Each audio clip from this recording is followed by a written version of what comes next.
Hello guys, मैं तुम सबके लिए लेके आ चुका हूँ वन पीस का एपिसोड नंबर 1150 और ये भी काफी ज्यादा मजेदार होने वाला है, तो इसे पूरा जरूर देखना। लेकिन गाइस उससे पहले 78% लोगों ने चैनल को सब्सक्राइब नहीं किया है और हाइप भी नहीं किया है, तो उसको भी जरूर कर लेना।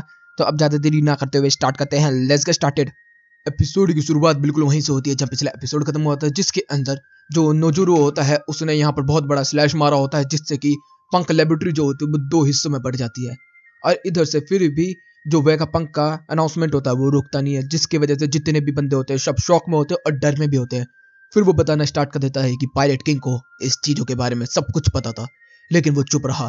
तभी रेली की तरफ आता है, जिसके अंदर रेली कहता है कि वेगापंक, तुझे ये सब नहीं करना चाहिए था, तू लोगों का मजा खराब कर रहा है। तभी योग भी कहती है कि मुझे पता चल गया कि वो ट्रांसपोर्टर स्नेल कहाँ पर है, वो है आयरन जाइंट के अंदर। अब शुरू होता है करंट एपिसोड, जिसके अंदर जैसे ही ये चीज सुनता है तो नोजुरो जो होता है वो कहता है कि मार्स तू रेडी है ना। उधर से मार्स जो होता है वो कहता है वर्करी तू रेडी है ना। उधर से हम देखते सारे बंदे तैयार होने लगते सेटन पैटर्न, और सब लोग अब आयरन जाइंट के ऊपर हमला करने के लिए तैयार है। सीन बदलता हम लोग देखने मिलता है ब्लैक बियर्ड पायरेट के अंदर, जिसके अंदर यहाँ पर जितने भी लोग होते हैं सब कह रहे होते हैं कि ये वेगापंक जो है ये सट्टा गएगा, वो पागल है गया। और तभी हमें यहाँ पर डॉन क्री भी देखने के लिए मिलता है। जिनको पता होगा ये बंदा कौन है, तो ये स्टार्टिंग के विलनों में आता है। इसको देख के यहाँ पर काफी अच्छा लगा। तभी बताया जा रहा होता है कि अगर 200 मीटर के ऊपर तक वाटर आ चुका तो हमारा तो पूरा शहर ही डूब जाएगा। तभी एक बोलता है अबे डूब जाएगा तो डूब जाने दे, हम तो शिप ऊपर चलाएंगे। तो कहता है अबे बहुत ज्यादा ऊंचा हो जाएगा वो। तो कहते हैं कोई बात नहीं, मर्मेड्स तो मिलेंगे ना। तो कहता है हाँ मुझे तो वो चाहिए। इधर से सीन बदलता फिर हम देखने मिलता है नो लैंड के वंसेस को, मतलब कि मंकी ग्रुप को, और जिसके अंदर वो कह रहे होते हैं कि वेगापंक तूने तो बल्ले बल्ले कर दी सब लोगों की, अब थल्ले थल्ले हो जाएगी सब लोगों की। इधर से हम अलग अलग पायलट देखते हैं जो कि परेशान हो रहे होते हैं। फिर इधर से हम शुगी को देखते हैं जो कि कह रही होती है कि बताइए कैप्टन स्मोकर क्या करना है। वो कहता है कि तू कहाँ पर है अभी ये बता। तो बता देते हैं कि मैं नेवी हॉस्पिटल में हूँ, वहां पर मैं कोबी वगैरह और शोर्ड के मेंबर से मिलने के लिए आई हूँ। वो कहती है ठीक है। इधर से हम लोगों को देखने के लिए मिलता है कि कोबी वगैरह सारे के सारे यहाँ पर बैठे होते हैं और सारे के सारे बंदे बात कर रहे होते हैं, जिसके अंदर हम देख हेम्पो काजोरो और यहाँ पर जितने भी बंदे होते हैं सब बात कर रहे होते हैं, जिसके अंदर वो लोग कह रहे होते हैं कि कोबी तुझे टेंशन लेने की जरूरत नहीं है। मगर इधर से कोबी को काफी ज्यादा बुरा लग रहा होता है कि कोबी जो करना चाहता था वो कर नहीं पाया, और जिनको बचाना चाहता था वो बचा नहीं पाया, क्योंकि वहां पर जो गाप है वो फंस चुका है इसकी वजह से, जिसकी वजह से इसे काफी डर लग रहा है। और फिर वेगापंक की बातों को सुनकर इसका मूड और ज्यादा खराब हो रहा है। इधर से एक्सट्रैक्ट भी देखने के लिए मिलता है। फिर वेगापंक की दोबारा से शुरुआत होती है, जिसके अंदर वो बताना स्टार्ट कर देता है कि वर्ल्ड जो है वो सिंक होने वाला है।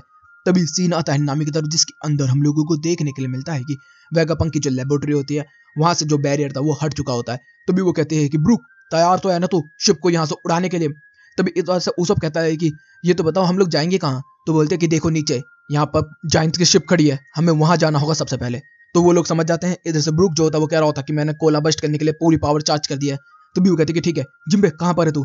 तो कह रहा होता है जिम्बे कि हम एक मॉन्स्टर का पीछा कर रहे हैं जो कि तुम्हारी तरफ ही बढ़ रहा है। और हम लोगों को देखने के लिए मिलता है कि वो होता है नोजुरो, और नोजुरो बहुत ही तेजी से भागता भागता आ रहा होता है। इधर से नामी वगैरह सब लोग उसे देखते हैं, तभी वो हमारी शिप के ऊपर चढ़ जाता है और अपनी तलवार को निकालने वाला ही होता है। इधर से हम देखते हैं हमारे जितने भी बंदे होते हैं उन सबकी फटनी शुरू हो चुकी है। अगर इसने स्लैश मार दिया तो शिप के 2 टुकड़े कर देगा।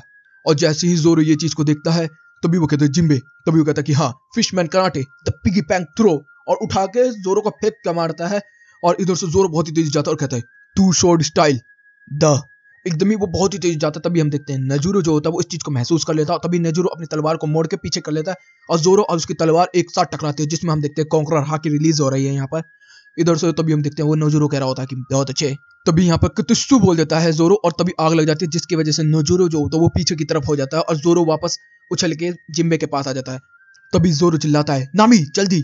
इधर से फिर हम लोगों को देखने मिलता है सीन चेंज, जिसके अंदर यहाँ पर बोनी जो होती है वो कह रहे होते हैं कि अभी तक ये बेवकूफ स्ट्रो हेड यहाँ पर आया नहीं है, यहाँ पर हम सारे के सारे लोग मरने के लिए हो रहे हैं। और हम लोगों को देखने के लिए मिलता है कि जितने भी नेवी के बंदे होते हैं सब के सब जो होते हैं वो हमारी जाइंट शिप के ऊपर हमला कर रहे होते हैं। यहाँ पर जितने भी वाइस एडमिरल्स होते हैं वो कह रहे होते हैं कि वैसे कुछ भी हो, ये एंशिएंट की जाइंट्स की हो या किसी की भी जाइंट्स की हो, है तो एक शिप ही ना, आग गोला तोप बारूद से डूबेगी ही ये भी। इधर से हम लोग देखते मिलता है इनके ऊपर शूट पर शूट चल रहा होता है। इधर से हम देखते एटलस और सांजी खड़े होते हैं, जिसके अंदर सांजी कह रहा होता है कि अभी तक वो नहीं आया। लूफी कहाँ है तू। और वो बहुत ही तेज चिल्लाता है। इधर से हम लोग देखते हैं सब लोग शांत हो जाते हैं। तभी उधर से आवाज आती है मैं यहीं पे हूँ, हम लोग आ रहे हैं, शिप को जल्दी से चला। और इतनी तेज तेज चिल्ला रहा होता भाई। इधर से हमारे लोग भी कह रहे होते कि हाँ हमें शिप दिख रही है, ओए ओमी काशी जल्दी जल्दी शिप को तेजी से स्टार्ट करो। और हम लोगों को देखने मिलता है कि अब यहाँ पर सेट सेल हो चुका है, पर्दे पर्दे गिर चुके हैं, हमारी शिप जो होती है मुड़ना स्टार्ट हो चुकी है। और यहाँ पर जितने भी नेवी के बंदे होते हैं सब कह रहे होते हैं कि जल्दी से जल्दी हमला करना स्टार्ट कर दो। यहाँ पर नॉर्मल शिपों से यहाँ पर गोला बारूद चलना स्टार्ट हो चुका है। अबे इन बेवकूफों को ये नहीं समझ आ रहा है, इनका गोला बारूद जो है उनके लिए चींटी बराबर है और उनका एक एरो गोली इनके लिए तोप बराबर है। और इधर से जायंट्स को गुस्सा आ जाता है, वो एरो से पूरी की पूरी शिप को एक ही झटके में उड़ा दे रहे हैं। मतलब इन नेवीज वालों को दिमाग नहीं है किससे कैसे लड़ना चाहिए। फिर इधर से हम लोगों को देखने मिलता है कि नेवीज और जायंट्स की फाइट चली होती है, जिसके अंदर हमारे देखते हैं कि जितने हमारे जायंट्स होते हैं वो तो शिपों के ऊपर ही कूद जाते हैं। अब जैसे शिप के ऊपर कूद रहे हैं तो इतना वजन है उनकी पूरी शिप ही डूब जा रही है वो, और फिर बाकी जो शिप इधर उधर की उनमें मार मार के उड़ा रहे हैं। तो भी हम देखने मिलता है जितने भी वाइस एडमिरल होते हैं परेशान होना स्टार्ट हो जाते हैं और हमारे जायंट्स जो होते हैं वो तबाह कर रहे होते हैं। लेकिन तभी यहाँ पे ब्लू ग्रास आ जाती है और ब्लू ग्रास आते ही यहाँ पे वेगापंक के एक ड्रैगन से हमला करवा देती है एक जायंट शिप के ऊपर। तभी यहाँ पर हम लोगों को देखने के लिए मिलता है जो वाइस एडमिरल की सबसे खूबसूरत लड़की है, मुझे इसका नाम नहीं पता चल रहा, नहीं मैंने इसको ढूंढने की कोशिश की तो तब भी नहीं मिला, पता नहीं क्या नाम है इसका। वो यहाँ पर आती है और अपने हाथ में एरमेंट हाकी कर लेती है और हमें देखने मिलता है कि तभी यहाँ पर काशी जो होता है वो उससे मुकाबला करने के लिए आता है और वो कह रहा होता है कि तू तो गई। तभी मारने वाला होता है, तभी हम देखते हैं काशी के मुंह पर पंच पड़ता है और फिर वो आंखें बंद करके वो डांस कर रही होती है और पंच ऊपर पंच लैंड कर रही होती है जैसे गैडलिन होता है। और वो धड़ धड़ धड़ पंच पंच पंच पंच पंच इधर से काशी जो होता है वो एक अटैक नहीं कर पाता, तभी वो उछल के बैकफ्लिप करके पीछे से जाती है और एक उसके सर पर मारती है जिससे कि काशी जो होता है वो जमीन में दबा बोस हो जाता है और समुद्र में डूब जाता है। इधर से सारे लोग खुश हो जाते हैं, हम लोगों को देखने का मिलता है। तभी लूफी जो होता है वो पीछे की तरफ देखता है और कह रहा होता है कि अब वो जंगली सुअर जो है वो हमारा पीछा नहीं कर रहा। तभी इधर से हमारे जो डॉगी और ब्रोगी होते हैं वो कह रहे होते हैं कि चलो ये तो अच्छा है, हम लोग अब जल्दी जल्दी यहाँ से निकल पाएंगे। और वो लोग जाना स्टार्ट कर देते हैं। तब तक हम देखते हैं आयरन जायंट जो होता है वो चलता हुआ आ रहा होता है और वो चारों तरफ देख रहा होता है। तभी हम लोगों को देखने के लिए मिलता है कि चारों तरफ से घेर लिया गया है 5 एल्डर्स के द्वारा। इधर से चारों तरफ से सब लोग खड़े होते हैं उसके आसपास और वो कह रहे होते हैं कि आयरन जायंट ये तो जाना पहचाना लग रहा है, नहीं ये नहीं हो सकता। तभी इधर से वेगापंक बोलता है कि मैं तुम्हें कुछ और भी बताना चाहता हूँ।